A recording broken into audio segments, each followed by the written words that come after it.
सुप्रभात विद्यार्थियों, आज हम बात करेंगे पाठ 21 हमारा शरीर। तो हमारे शरीर को काम करने के लिए एनर्जी की ज़रूरत होती है और एनर्जी हमें कहाँ से मिलती है? खाना खाने से। जैसे एक कार को चलाने के लिए पेट्रोल या डीजल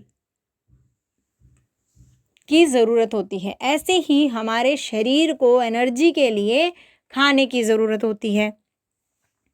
तो वो खाना जब शरीर में जाता है तो वो छोटे छोटे हिस्सों में बँट जाता है। ये जो खाने को छोटे छोटे हिस्सों में बांटने का काम है, ये करते हैं हमारे पेट और आंतें। उसके बाद जो खाना है वो पूरे शरीर में खून के द्वारा जाता है। छोटे छोटे कणों में हमारे पूरे शरीर में खून के द्वारा पूरे शरीर में जाता है। अब उसके बाद बात आती है, जो खाना है उसको पूरी तरह से पचाने के लिए हमें क्या करना पड़ता है? हमें ज़रूरत पड़ती है ऑक्सीजन की। ऑक्सीजन हमें मिलती है हवा से। जब हम सांस लेते हैं तो हमारे अंदर हवा जाती है और उस हवा को साफ करने के लिए हमारे नाक के बाल बहुत मदद करते हैं। नाक के बाल छलनी की तरह काम करते हैं, जो हवा को साफ करके हमारे शरीर के अंदर तक पहुंचाते हैं।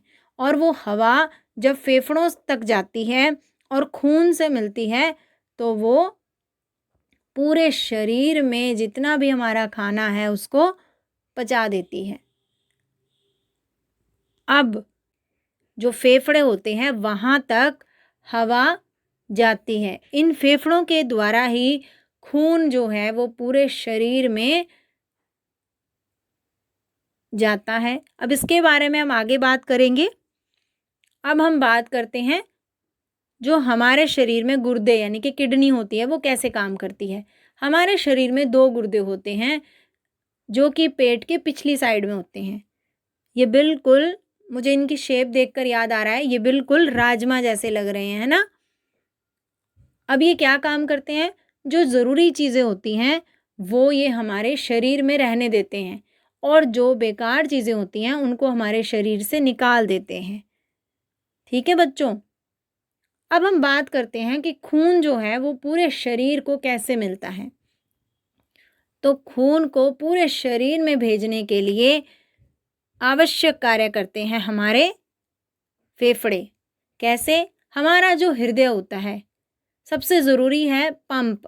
हृदय जो है यानी कि दिल जो है वो एक पंप की तरह काम करता है।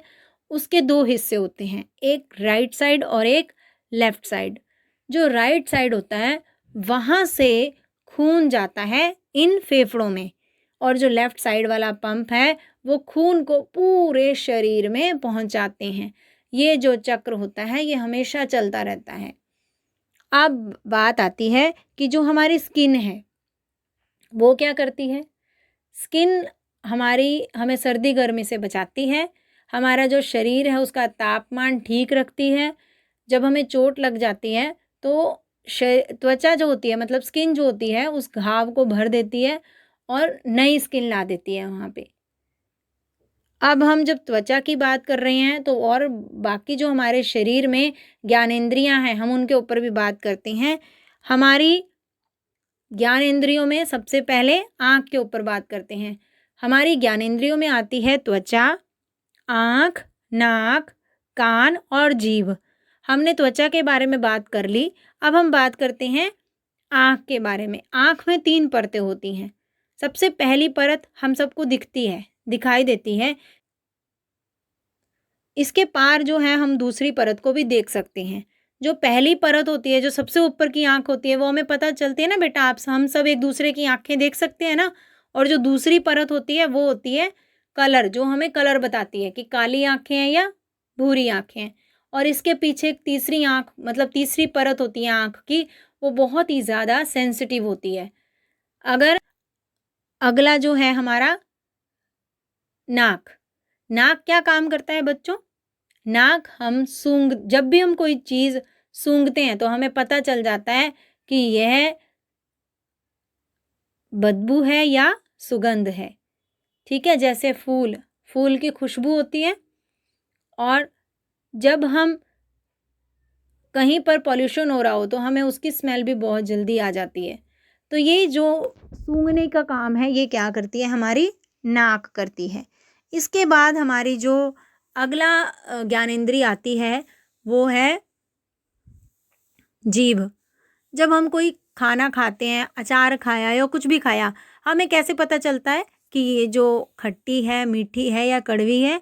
हमारी जीभ हमें बताती है कि ये कैसी है। उसके बाद हम बात करते हैं, हमारे शरीर में बहुत ही ज़रूरी होती है हमारी हड्डियाँ। हमारी हड्डियाँ मजबूती का काम करती हैं। जैसे हमारे मकान में जो छत होती है वो कितनी इम्पोर्टेंट होती है, ऐसे ही जो हमारी हड्डियाँ हैं वो भी बहुत ज़रूरी होती हैं। अगर हड्डियाँ ना हों तो हमारा शरीर जो है वो किसी भी आकृति का नहीं होगा, मतलब ढांचा नहीं होगा हमारे शरीर में, और बहुत ही मुलायम होंगे, हम गिर जाएंगे, बड़ी जल्दी गिर जाएंगे, हलवे की तरह होगा मतलब हमारा शरीर, अगर हड्डियाँ ना हों। तो जैसे जैसे हम बच्चे होते हैं और बड़े होते हैं, हमारी हड्डियाँ भी बड़ी होती हैं। अब हम बात करते हैं, हमारी एक और ज्ञान इंद्री रह गई है। हमारी जो ज्ञान इंद्री हैं वो कौन कौन सी हैं, मैंने आपको पहले भी बताया था, मैं दोबारा फिर बता रही हूँ। हमारी जो ज्ञान इंद्रियाँ हैं वो हैं त्वचा, आँख, नाक, कान और जीभ। अगर मैं इसको इंग्लिश में बताऊँ, सेंस ऑर्गन। आपने पढ़े हुए हैं ना सेंस ऑर्गन, तो ये 5 होते हैं। अब हम बात करते हैं कान की। कान क्या करता है, किसी भी चीज़ को, साउंड को, ध्वनि को, आवाज़ को सुनने में हमारी मदद करता है।